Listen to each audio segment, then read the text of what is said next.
Today, we have a distinguished visitor, Amanda Peterson, who is the director of now I forget exactly your title, the director of the careers. I would say career director. Yeah, one of the career directors for FHSS. Yeah, for FHSS.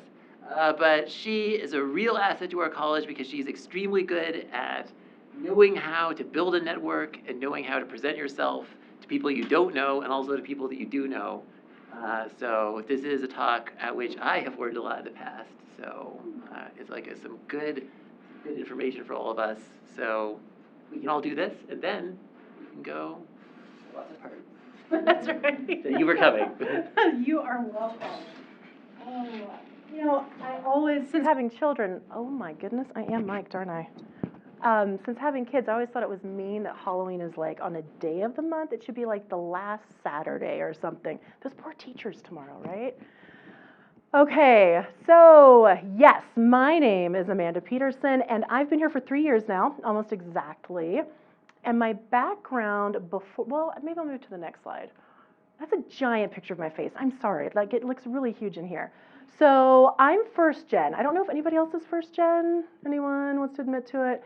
So that just means my parents didn't go to college. And when I came to BYU, I was super clueless, like super clueless. Like I was the kid who took AP classes in high school. And when they sent us the letter, because there was no email back then, well, not real email, they sent us letters saying you can pay $75 to take an AP test. And I was like, that sounds like a scam. Why would I pay $75 to take a test? And I got to BYU, and all my friends wanted to know, why are you taking this class? Why didn't you test out of it? And I was like, what is this test out you are speaking of? So that is exactly how clueless I was when I came to BYU. And I like to share that with students just because my goal when I'm meeting one-on-one with students, I feel like I'm kind of a cheerleader. I always try to be positive. I'm going to set some really honest expectations for students, but I think we're all safe places, right? Faculty, staff.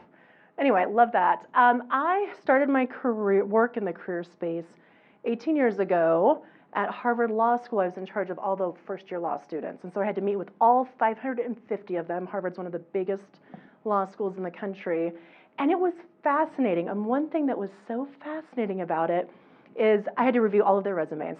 So I'm like a resume nerd. I love them. And I know, it is total nerdy.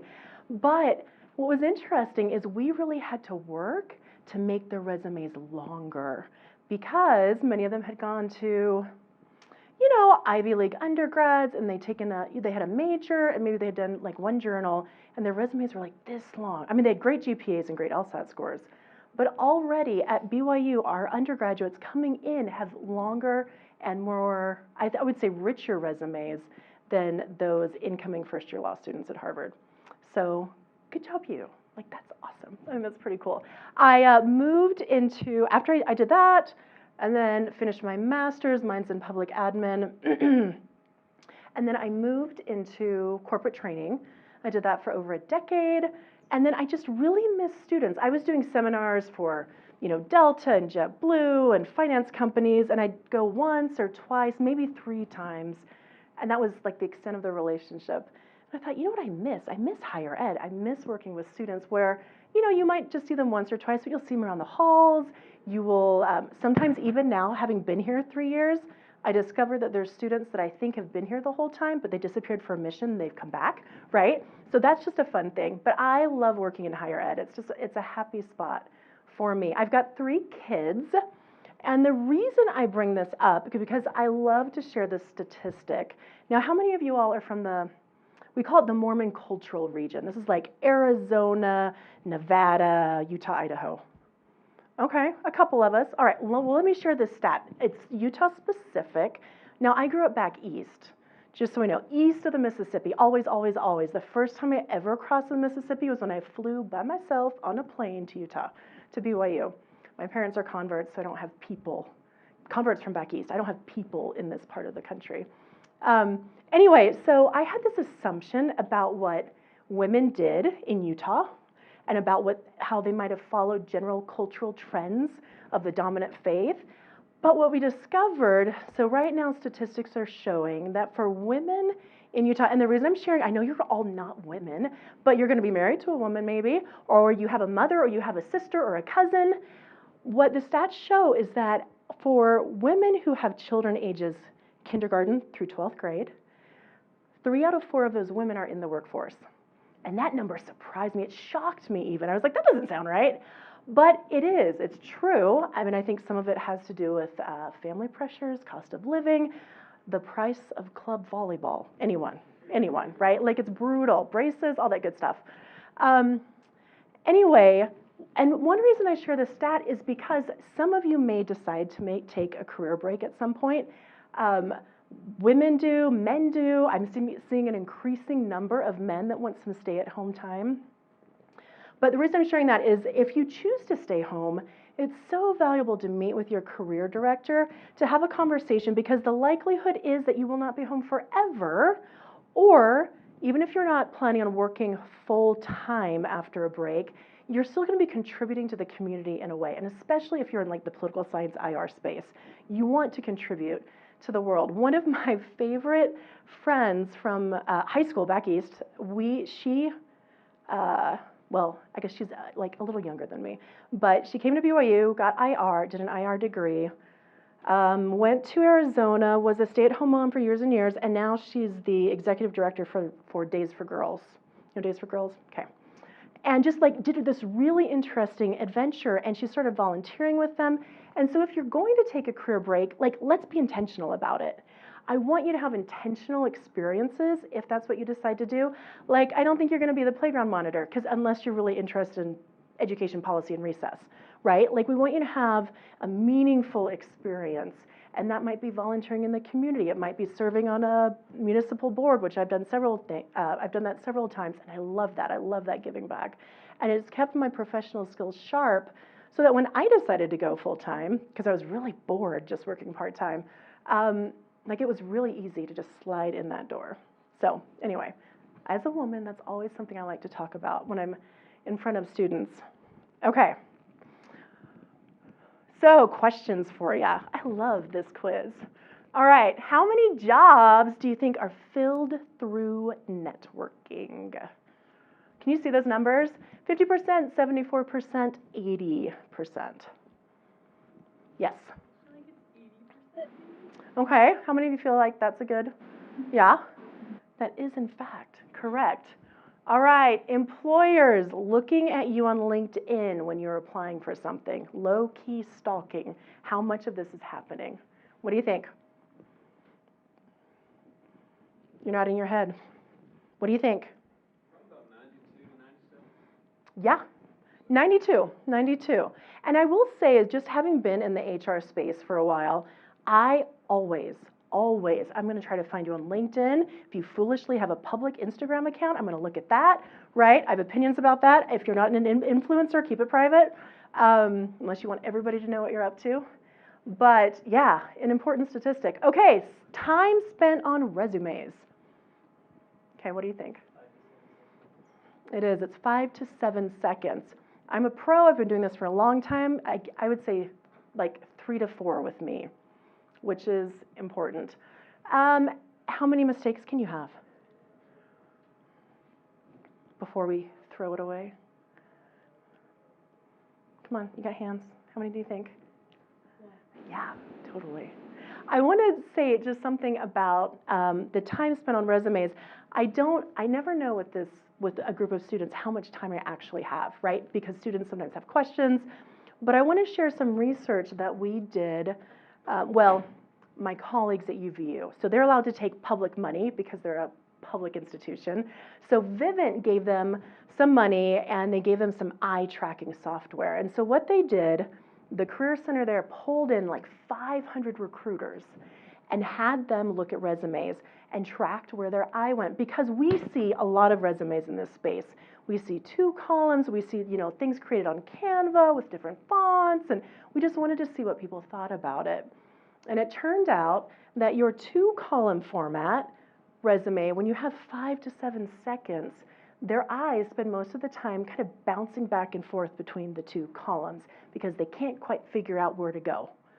So we recommend, this is on our website, it's on the Marriott School of Business's website, but the template that BYU recommends is a single column one, because in those few seconds, an employer is going to be able to get deeper into the resume. They're not going to be bouncing around, if that makes sense. Okay, what is that a picture of? What is it? Okay, it's a lifeboat. Yes, not just a boat, but a lifeboat. All right, so I have permission to share this story from a neighbor of mine. So here's the story. Ready? All right. She has been sober for 3 years, which is awesome, and we love that. We celebrate that with her. But she told this story about her first day of rehab in Utah County. And she's in a room not that dissimilar to this one.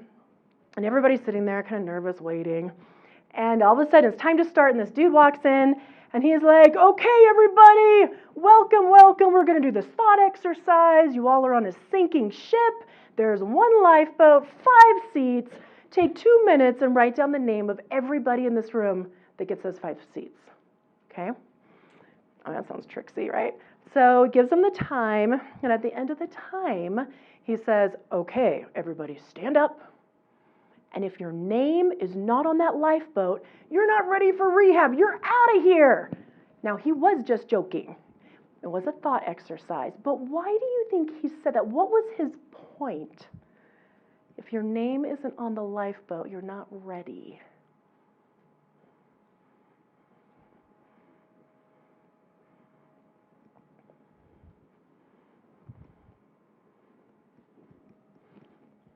Who had to put the name on the lifeboat?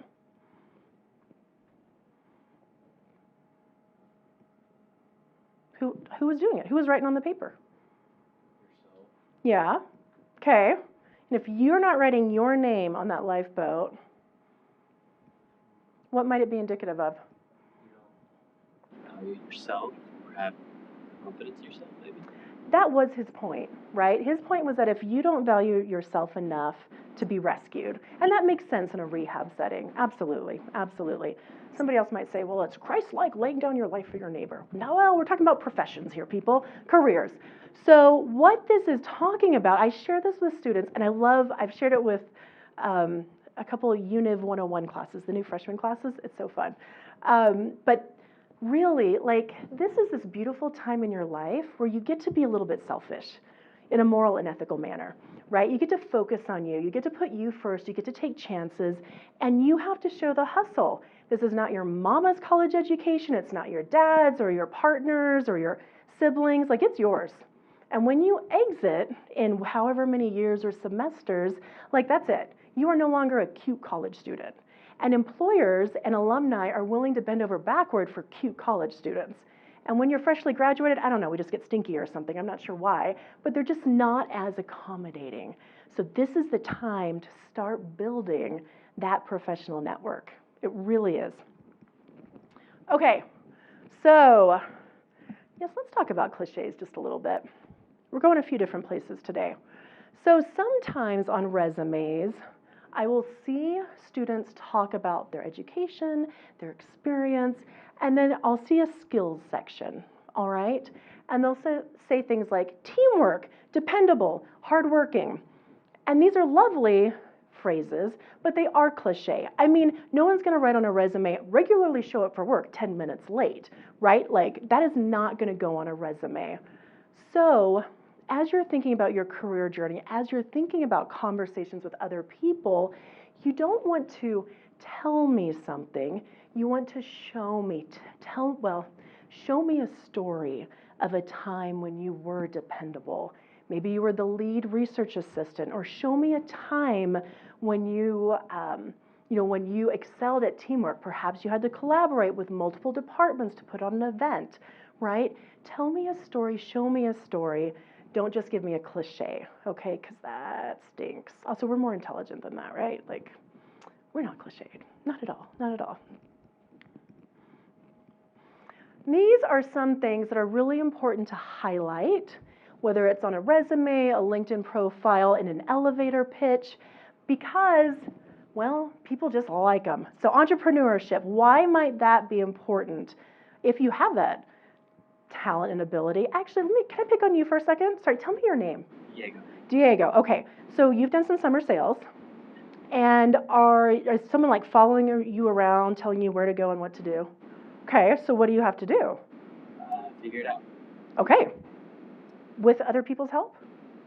Sometimes. Okay. I'm starting. Some mentoring maybe. Yeah, yeah. But mostly you're just having to, it's really an entrepreneurial effort. Like my job is also kind of entrepreneurial. My boss does not micromanage. I have 6 departments that I support in FHSS, and I do that, right? Like no one has to tell me what to do. And people want to know, employers want to know. In fact, statistically, Michigan State University, their Career Center does some excellent, excellent research, and that everybody in the industry, like we use their research. But it shows that employers are valuing people with hustle, right? People that will just get stuff done, don't have to be told exactly what to do. Creativity, why might creativity be important in the workplace? And by this, I do not mean your ability to, Mod Podge a lunchbox or something. When have you used creativity in your college career, your professional career?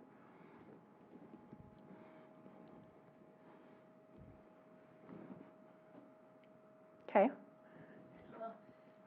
I feel like I use it a lot in my stats class because I don't really understand stats like that, so I'm gonna have to think roundabout ways, creative ways to get to the same conclusion that my professor teaches. Oh, creating your own case studies. You maybe should start a YouTube channel. Your other social scientists, yeah, that stats class is fun, isn't it? Yeah, I like that, right? Like you're thinking outside the box. That's important. Yeah, absolutely. And that's part of problem solving, leadership, personal impact, all of these things. I didn't put another word on here, but I was at anyone heard of venture capital? Right, venture capitalist. Okay, so I was at an event at the Marriott School where a bunch of venture capitalists were, a panel of them, flown in from San Francisco. We have one guy here in Utah and New York, and so the moderator asked them, what is like the most important trait in an employee? What is one of the questions that you always want to know about? And they said, well, there are 3 things, and this was. Some of them said, well, I want to know, for example, if they're going to work for me or intern for me, what 5 companies they would invest in, right? They want to know kind of how you think business-wise. Some of them wanted to know what the latest book was that you read, which is always something good to have on hand if you're going in for an interview. Even if they don't ask you the question, especially if it's nonfiction people, you can be like, well, in my latest reading of, or, Harvard Business Review just published an article on, those are fun things to toss in an interview. But they all said curiosity was such an important trait in an employee because curiosity is what will keep you thinking outside the box, trying to figure out new things. And it's an incredible value add for an organization. So if you want to share that too, that's an important thing to share. On a resume and on LinkedIn, anything that's like, visual. That's the word we want. Sorry, it's Halloween, right? I have a little bit of a sugar buzz. Anyone else? Okay. All right. So quantifying. Here's the thing about a resume and a LinkedIn and cover letters. They're all A, B, C, D, E, F, G, right? They're letters. So anytime you toss in a number or a symbol, the eye is immediately drawn to it, okay? So think about, we want to quantify everything, and students sometimes don't realize how important it is. So if I have a student who has been a TA for whether it be 1 semester, but even better if it's been 2 or 3 semesters, and they start thinking about, well, how many students did you have to supervise? How many students, they were asking you questions and wanting you to help explain concepts? How many did you have to deal with? And over the course of a couple of semesters, that number becomes astronomical. Why is that not on your resume, right? If you've done that.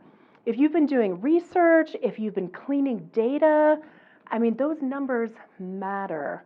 Anybody who's served a mission, numbers also matter there. You're essentially working 6 days a week, 18-hour days, it depends on the day, right, and where you're at, but tons of hours. You may be supervising other volunteers, and over the course of several transfers, that becomes a bigger number, okay? One other thing to think about sharing on these sorts of professional documents is think about like your your service area. So, for example, I am responsible for essentially 1,900 students across 6 majors. Now, that does not mean that I am meeting one-on-one with 1,900 students, because that would kill me in one, academic year. But it does mean that ultimately that's what I am responsible for. Does that make sense? So when you are working at a job, look, any job, right? Or you're working, numbers also tell a story. So if someone serves a mission in Buenos Aires or Sao Paulo, giant cities, right? That tells me a story. Tell me a number. Why not share with me that you supervised a program for a 32,000 student population university? That's a way bigger number than a university that has, or a college, that has like 6,000 college students. It shows a little bit, it gives me some context to you, and some more color, and it's important. And I would say too, in fact, I'll show you. If anytime you're growing revenue, reducing expenses, and this can be anywhere, there is no reason that you have to keep or be ashamed of the jobs that you had in college to pay rent. I was a dishwasher at the MTC for some moment in time. Now, that is no longer on my resume, nor did it last very long, because I had enough college experience that I crowded out that option. But it's a really interesting story to tell when you can talk about the things that you do. For example, so this is if you're working on events for a student club, political science association, or we've got a national security student association. Think about what you're doing, how many people are going maybe, for example, and I can send these slides to Dr. Davis so y'all don't have to take pictures. Think about money if you're doing summer sales, or I don't know if anyone had to work like the cash register at the BYU store during like summer when everybody's in town for family reunions. I mean, there are massive amounts of people. I had a student once that I didn't get to her soon enough. My goal is always to see students sooner in their career than later, but the student was graduating. And I worked here for like 2 months. So she was, she was like imminently graduating in December. And we had a conversation. She just didn't know how to describe her experience. So she was in charge of the food at the football stadium during games. She's like, oh, it's not going to mean anything to an employer. And I said, well, how many cougar tails do we sell during a home game? She was like, well, this many. And I was like, okay, that's a big number, right?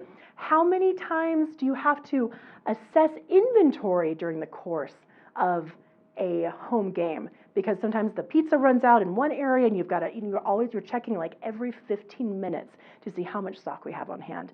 As she became more honest and more specific about what she did, her resume started to like glow. Impact, we were showing impact, even when it was something, selling things in the football stadium. You're gonna have more things than just that, obviously, right?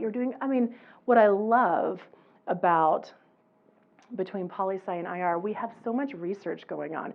We have so many very cool substantive experiences that are happening. So I think it's kind of easy for you all to market yourselves, but you may not know that, so come meet with me and we can kind of talk you through it. Let's see, this is a summer sales one. Conversion rates, that's important, can be important. I had a student that came in, he's like, okay, Amanda, I'm an assistant manager at Eddie Bauer at the mall, and I just, I fold clothes so they stay pretty on the display. And I'm like, okay. I was like, well, assistant manager, after Christmas, how many thousands of dollars of returns do you have to deal with? He was like, oh my gosh, it takes like a month. And I was like, okay, can you quantify it? He said, yeah, I think I could, right? I mean, he didn't know exact numbers, but he was within 1,000 or 2. And I'm like, let's get that on a resume. Always being specific. So important. I once had a student in my office, I still am shocked by this. He was a research assistant for a professor, not in this department, and the professor had received a grant.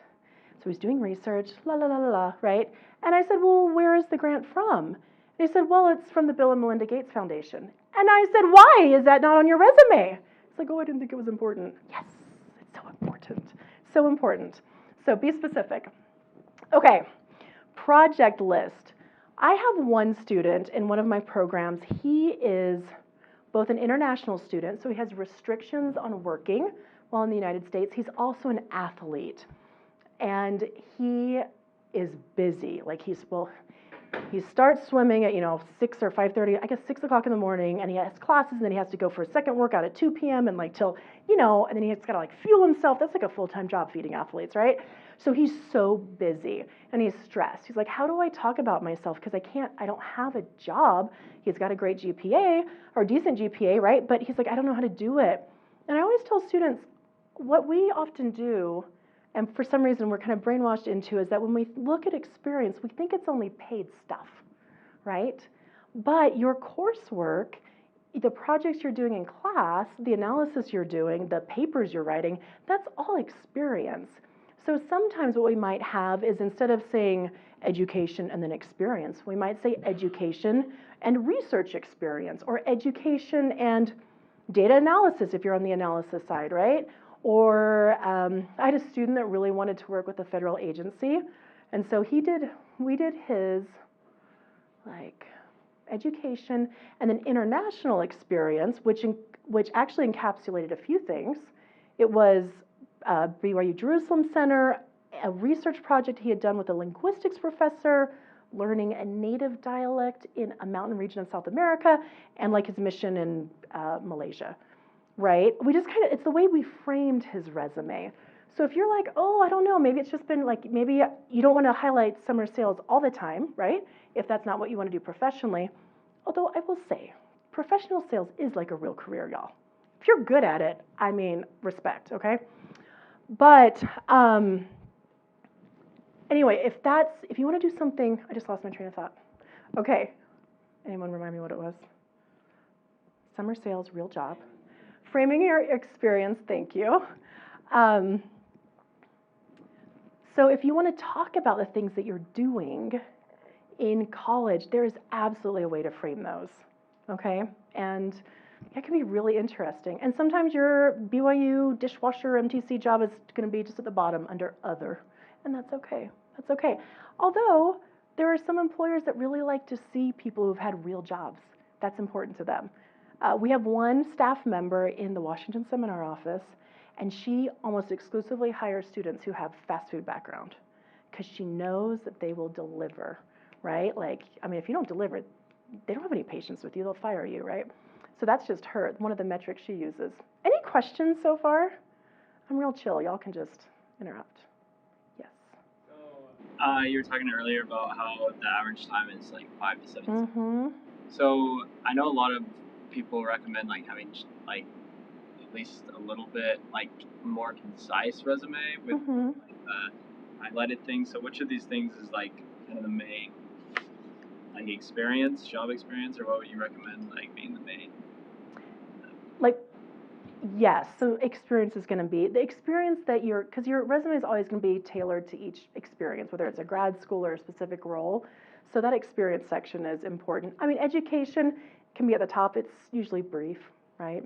But build that experience in. Yeah, it's going to be important. Yes. Is there like an amount of years that you would suggest, like, and like if you had experience within like this amount of years compared to like reaching further back? Sure. Yeah, it's going to depend. Generally, we don't want to see high school stuff on your resume.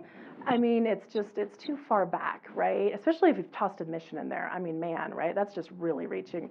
So that's one reason, like, having to be intentional about our college journey, because you're trying to build experience.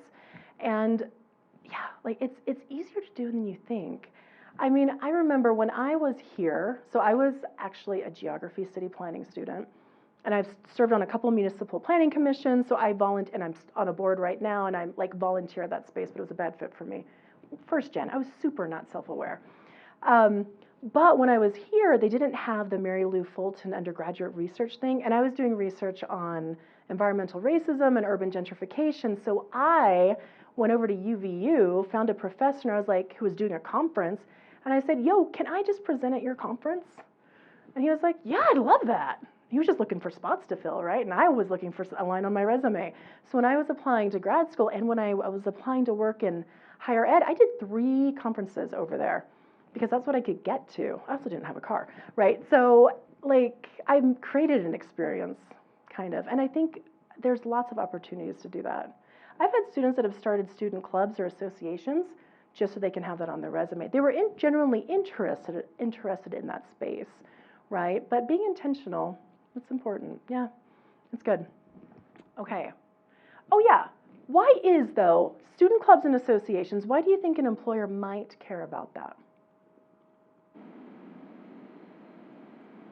Yes. To me, it's similar to the entrepreneurship you're talking about. Uh-huh. It's a little outside of what you're just expected to do in college. Yeah, it's an add-on. You're not getting paid for it. You're not getting a grade. As faculty, so Dr. Davis, you have this, you're evaluated on your professional citizenship in the world of political philosophy and all that good political theory. That is something that if you're already having some professional citizenship as an undergraduate student, a graduate school is going to look at that and go, oh, they're going to be a great alum. You know, we might bring them back to speak in the Kennedy Center sometime. Or, you know, that just shows that you're willing to go the extra mile. Also, I like your AEI hat. It is a nice facility. I was there in May. It is nice. Did you eat lunch there? Man, I was jonesing for that buffet lunch, but I had to be across town, so I didn't get to go. All right, and then volunteer work, of course. Volunteer work is always good to add in. Okay, well, let's see. Okay, LinkedIn. It's for real, y'all. People will stalk you. Although, yes, okay. Photos. Please have a photo on your LinkedIn, and it cannot be from too long ago. And if you are graduating, it should not be a photo from your freshman year, because we age. Like, as we get older, like people north of 30, we should get a new photo like every 3 years. We just age faster, I know. So frustrating. But like when you walk into an interview or hop on a Zoom call with an alum or a potential employer, you want to look like you look, right? They want to be able to recognize you. Senior photos, no. Missionary name tag photos where your name tag's been cropped out, no. Wedding photos where the shoulder is still showing of the guy like next to you, no. And snug up on your face. We want to see your cute faces, okay?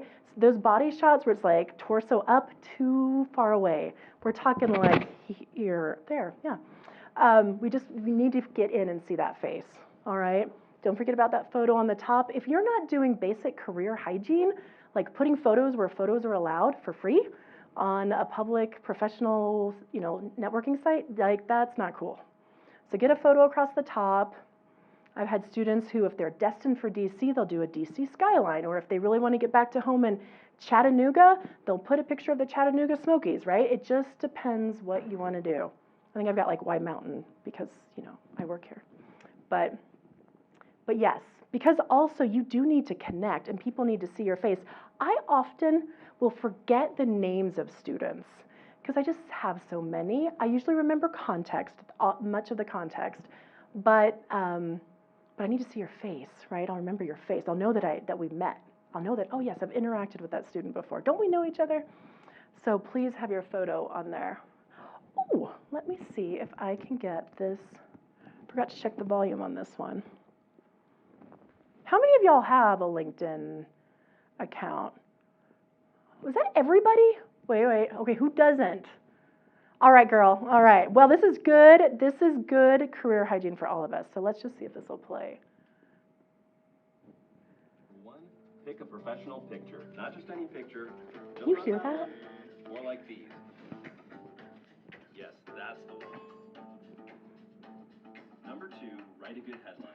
Just tell us who you are and what you want to do in 120 characters or less. Yeah, like that. Remember, nothing too personal, nothing too clever. Number three, tell us about your education. What's your major? What classes did you take? What skills did you develop? C++, art history, Portuguese history, quantum thermodynamics?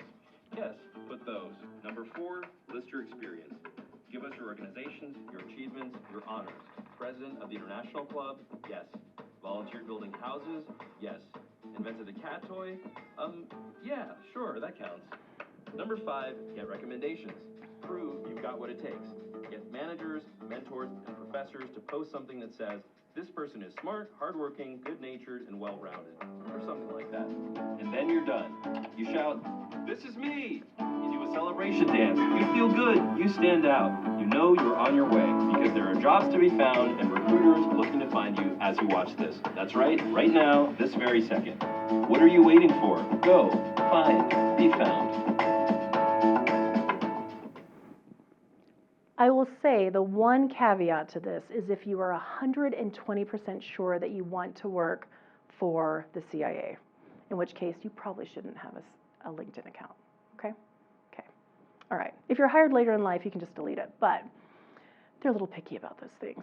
So, network. We all have a network. How many of you have families? How many of you have a ward family here? And you have like a ward family back home, wherever you're from, and you have, like just mission companions and roommates and golly, all these people sitting in this room, you should all be connected. So please connect to each other because it matters. And the reason it matters is, so here's the deal. You're anywhere from, 18 to 22 probably in this room. When you were 15, sitting in sacrament meeting, there were a bunch of adults floating around you, and you did not know phooey what they did unless they were your doctor, like sewing up your stitches when you jumped off the trampoline, right? But it's going to change. All of a sudden, you're going to become their peer. You'll be younger, but you're not a kid anymore, and you want to know what they do. And it's going to surprise you when you go home for Christmas or Thanksgiving, and you realize that sister so-and-so actually does this, and wow, that's really kind of career adjacent to you, and maybe you should have a conversation, right? So expand that network. One comment, I love to see students with at least 150 connections on LinkedIn.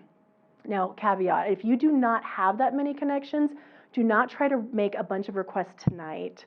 LinkedIn has this, they think you're like a bot, right? Or someone has control of your account. So make like 5 requests a day to slowly get up to more over time, okay? Does that make sense?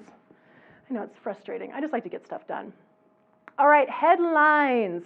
So here's the thing about LinkedIn. It will show you like your current company, which for you all is going to be BYU. So you don't need to say under your headline here, you don't need to say BYU student because it's redundant. You're going to see it twice. Use that space intentionally. And when you don't know what to say, here's what you do. You stalk other people on LinkedIn that are in your industry. If you want to be an academic or an environmental research climate scientist or something, like look at other people in that field and see, don't like plagiarize outright, but see some of the things that they're referring to, some of the jargon, industry jargon, and research it enough to know that you want to own that as well, but you can do that. That's how you can kind of get started on LinkedIn. It's a little scary. You're like, I'm just beginning. So think about that. Okay, about. Use all the space. Like LinkedIn will give you lots of space. There's an about section. Mine's pretty brief, like it's a paragraph, maybe 2.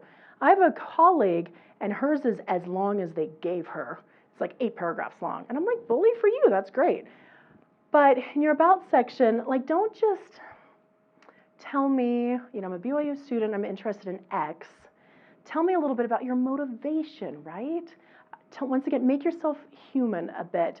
I had a student from Eastern Washington. So Eastern Washington, apparently, I've never been, but I hear is not quite as pretty as Western Washington. More, okay, for sure. More of an agricultural area. So he spent his summer since he was like 14 baling hay. Like that was his summer job. And as we were talking, I said, was that hard work? He's like, oh my gosh. He said, you don't even know. And I said, do you think an employer might be interested in the fact that you consistently engaged in that sort of hard work? He's like, yeah, I think so. I said, okay, why don't you talk about the fact that your work ethic was honed on the hay fields of Eastern Washington, right? I mean, why not? Or if you spent, you were like the In-N-Out caramelized onion burger, whatever, compiler, and you did it just amazing. I mean, bring some of that other life experience into your about section. Why not, right? Okay, all right, and these are other things that you can highlight if you'd like to. And yes, if you're having trouble with this, talk to your roommate, talk to your best friend, talk to your mom. Sometimes it's really hard to get outside of ourselves and see what we do well. We think we might do things well, but ask others, because the ones that love us, they know what we're good at. All right, be an active user on LinkedIn. So I taught adjunct at UVU for 5 years, and the very first assignment I gave my students was an article from, Scientific American? Does that sound like a journal? It sounds like a journal. It was a journal. It is a journal? Okay, yes, Scientific American. I can't remember now. But whatever it was a great article on decision making and some of the science behind it. And I said, hey, we had just done our LinkedIn accounts. I said, why don't you include this article, like highlight it on LinkedIn and maybe mention something you learned about it and something that you're curious about and just post it on LinkedIn. And they're like, oh, we can do that? I was like, oh yeah, as a college student, you're reading all kinds of things and seeing things in the news that relate to, okay, what is your interest? Like what are you interested in academically? Okay, cool. So maybe there's something about the ethics in the industry, right, that you read about in a newspaper article or something, and maybe you post on there and tag a couple people. What do you think about this? Right? You're starting a professional conversation. And you can absolutely do this. Take pictures of yourself when you're at conferences, or if you've had a really cool Ask Me Anything session here, and maybe they'll let you take a photo with the person, right? You have to ask permission. I know those are fun, different events that we don't record. But like, think about things you can share on LinkedIn that just show that you're like, once again, career hygiene. And don't stress it. Don't feel like you have to post every week. But for students, I like to see twice a semester, 6 times a year. I don't know. I just, or more frequently. More frequently is also totally okay. But, okay. Profile, portfolios. Sometimes I will have students put published papers, links to that on LinkedIn. I have some city planning students who will literally put like their portfolio of cityscape design. And knowing your industry, it just requires knowing what your industry is into. And how do you know? How do you know what your industry is into?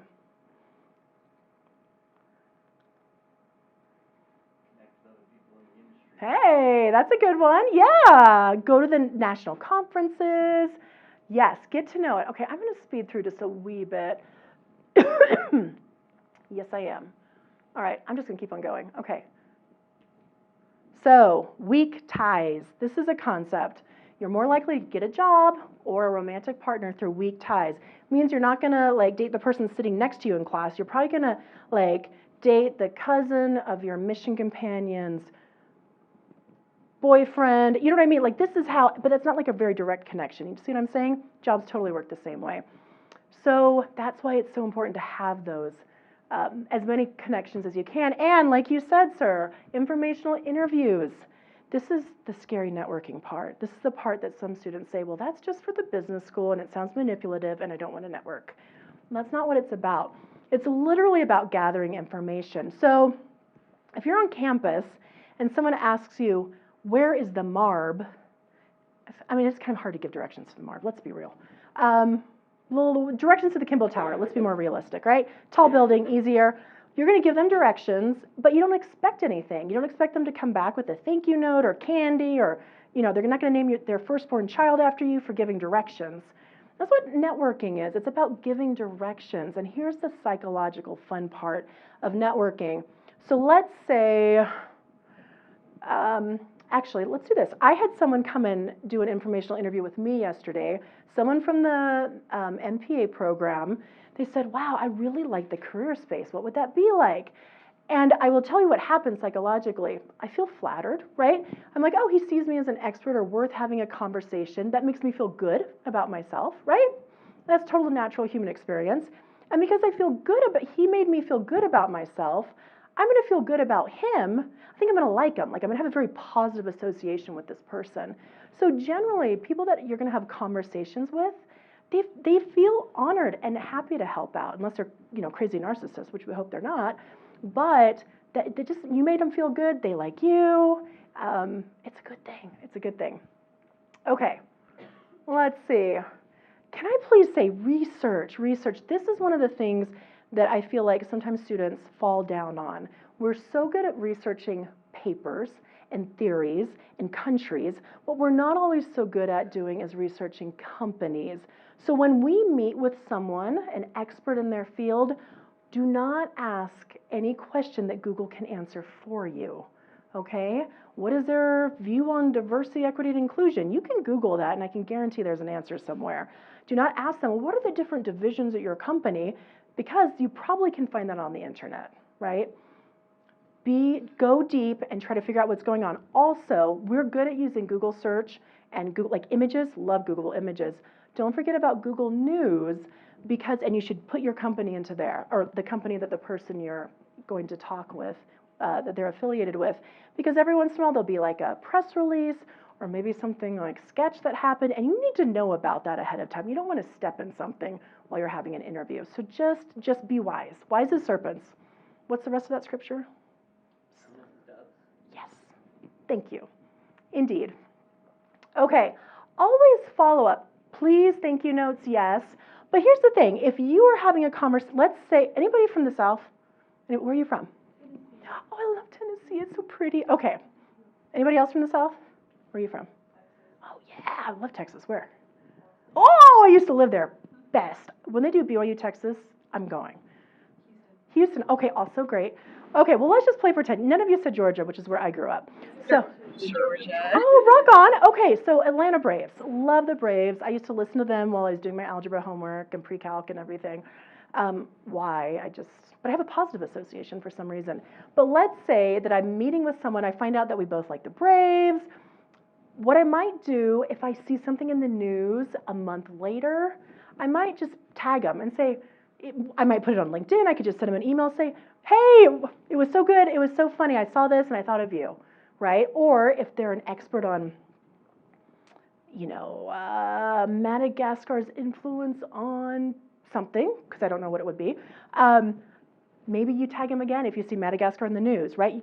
Just thinking of you, this reminded me of the conversation that we had. It's just showing that you're kind of bringing it full circle, okay? And that is professional courtesy. All right, never eat alone. So we had a student 2 summers ago who took a job in Indiana for the summer, and yeah, he was working at Bailey, and he really wanted a job there in a specific department for which he was working. And at the end of the summer, they were going to announce the one intern that was going to be converted to the full-time hire. Man, he was gunning for that. So he's there the whole summer, but during that summer, every week, he would go to lunch with someone in a different department. Product development, finance, HR, leadership and training, whatever. He would just have these conversations. Just the company cafeteria, not as flashy as AEI, right? He would just have conversations. So gets to the end of the summer, and he's walking down the hallway, and the guy's walking the other direction, and he said, oh, did you get the internship? Because they'd gone to lunch. They had a relationship, right? And our student said, no, unfortunately not. They chose the intern that had interned for 2 summers for the hire, and he was just there for that one summer. He was kind of bummed. And the other gentleman said, well, that's too bad. And, they go about their day. It's like the last day of his internship, and this guy comes kind of down the hall real quick. He's like, listen, any chance you'd be interested in working in our department? Because I talked to my boss, and we are looking for someone full-time starting about a month after you graduate. I know it's not what you wanted. And he was like amazed. He was like, yes, I would love that. Indiana was always his goal. He loves the price of housing there. Anyway, it is pretty sweet, actually, right? It's so good. Anyway, that's what happens with networking. People think of you. You stick in their brain. It's good to be sticky in someone else's brain. Not on the floor, but sticky. Anyway, and I'm just telling you, this is a way that we bless the world, right? Don't hide your light. We have this moral obligation in our faith to do what we can to connect with other people, not merely for the sake of let's add more numbers to church membership, but really we're impacting lives and we're getting influence in different organizations, and you cannot do that if we don't reach out a little bit. So I think we're at time, right? And it is Halloween, you all. Any quick questions before I kick you all to walk safely home and not run over preschoolers? Yes. How do we set up an appointment? Yes, I should have. Do I have? You know what? Here, I'm going to go through okay. No, go back. Would you do this survey for me? That would be swell. But we don't have a whiteboard here, do we, exactly? Okay, so my email. Okay, yeah, let's just do that. That's probably easier. Sorry, I am missing that slide apparently. But yeah, you're welcome to come chat with me. It's, and I tell students, have this free 30-minute conversation with someone who's your career director, right? And I may be able to answer some of your questions and some I won't, and I'm going to refer you to someone else, right? That's just part of building your own network. Okay. And should they bring a resume in when they schedule that meeting? You know, if you have a resume already created, I'm happy to look at it because I can look at it real fast and get some context on you, and then we can dive into your conversation. Does that make sense? Because usually I'm going to be like, well, tell me about yourself. You know how that goes in a job interview. That's like a 6-minute conversation. So, which we can have that conversation, no pressure. I'm not going to give you a grade. Just show up, we can have a conversation with me or with any, like all the majors on campus. So if you're really interested in finance, well, actually I'm over econ, so you could come talk to me too. Okay, well, all right. Go fight, win! Yes! Thanks, everybody. You bet.